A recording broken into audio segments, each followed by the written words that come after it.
노년기 회상이 즐겁지만은 않은 까닭은 무엇인가?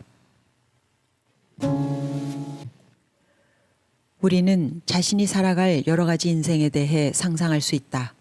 하지만 오로지 하나의 인생만 살 수 있다. 이 하나의 인생을 노년기에 회상하고 나아가 이 인생에 대해 결산하고 평가한다. 우리 인생이 더 나빠질 수도 있었지만 그렇지 않았다고 생각한다면 긍정적으로 결산하게 되고 만족감과 안도감과 긍지를 느끼게 된다. 반대로 부정적으로 결산하게 되면 화가 나고 애석하게 느끼고 어쩌면 회한을 느끼기도 한다. 인생에서 회한은 무엇을 뜻할까? 먼저 어떤 결정을 내리거나 행동한 것에 대해 애석하게 여기는 것으로 이는 지금 보기에 다른 결정이나 행동이 더 좋았으리라고 생각하기 때문에 생긴다. 애석함을 느낀다는 것은 우리가 어떤 목표를 이제 더는 추구하지 않으면서도 그 목표에 대해 여전히 얽매여 있다는 의미이다. 회한에는 두 가지 기능이 있다. 하나는 회한이 과거의 잘못을 돌이켜보도록 동기를 부여할 수도 있다. 그러면 지금에라도 목표를 이루려고 노력할 것이다. 그렇기 위해서는 하나의 목표에 집중하는 데 보탬이 되는 동화 모드가 작동해야 한다. 아니면 회한은 수능 모드를 통하여 그 목표에서 벗어나게 할 수도 있다. 예를 들어 평생 피아노를 배우고 싶었지만 그렇게 하지 못한 것을 노년에 후회한다고 가정해보자. 이에 대해 후회하는 것은 피아노라는 목표가 그에게 여전히 중요하기 때문이다. 회한이라는 감정을 느끼면서 나이가 들었지만 피아노 학원에 등록할 수도 있다. 아니면 피아노를 한번 쳐보고 싶다는 생각 자체를 버리는 법을 배울 수도 있다. 나이가 들수록 후회하는 일들을 돌이킬 기회는 적어진다. 피아노 연주처럼 비교적 사소한 일만 그런 것이 아니다. 그러므로 회한은 매우 괴로울 수도 있고 심각한 경우 우울증이 생길 수도 있다. 가령 나이가 들어서 젊은 시절 이혼한 데 대해 후회하거나 의과대학에 가지 않은 것을 후회한다면 이제 그런 과거의 결정을 돌이킬 수는 없다. 그러므로 이런 순간에는 자신이 정확히 어떤 목표에 계속 얽매여 있고 이런 목표가 어떤 상위 목표를 위한 것인지 분명하게 생각해야 한다. 이혼에 대한 뒤늦은 후회는 사랑받음이라는 목표 때문인가?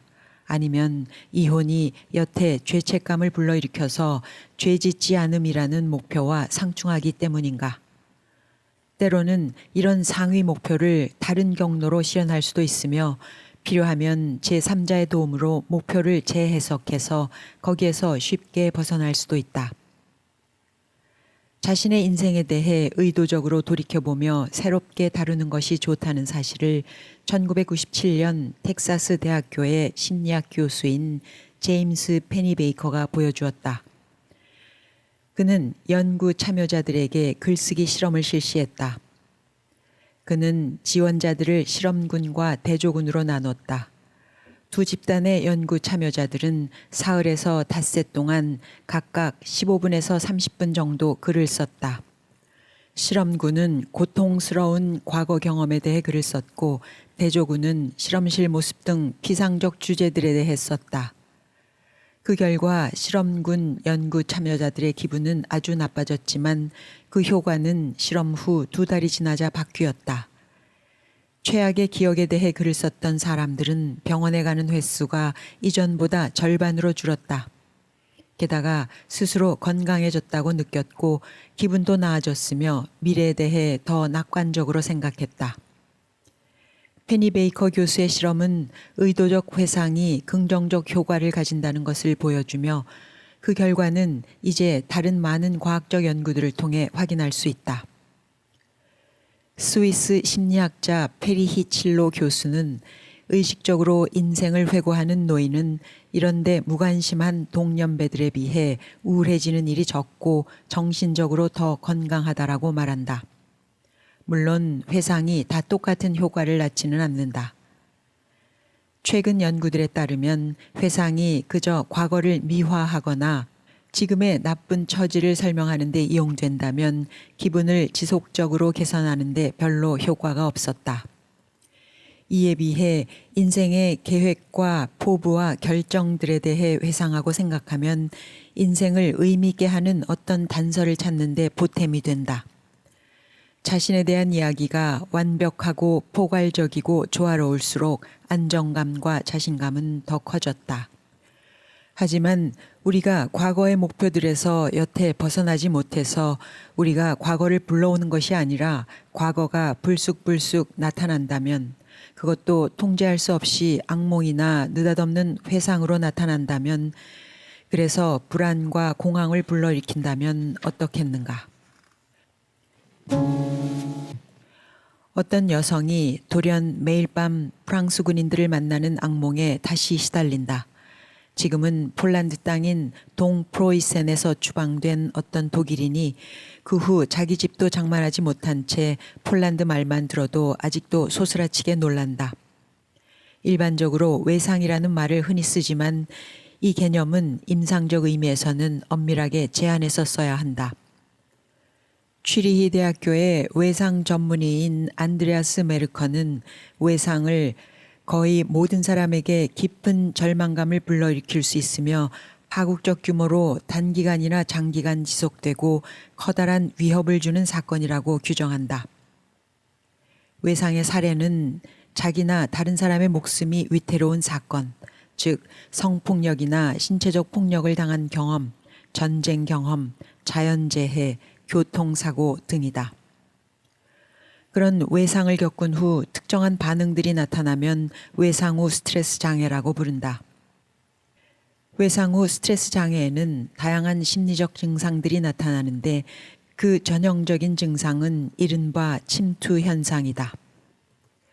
이는 악몽이 되풀이되고 외상 장면이 반복되는 것인데 이런 일은 아무런 계기가 없어도 갑작스럽게 마음속에 떠오른다.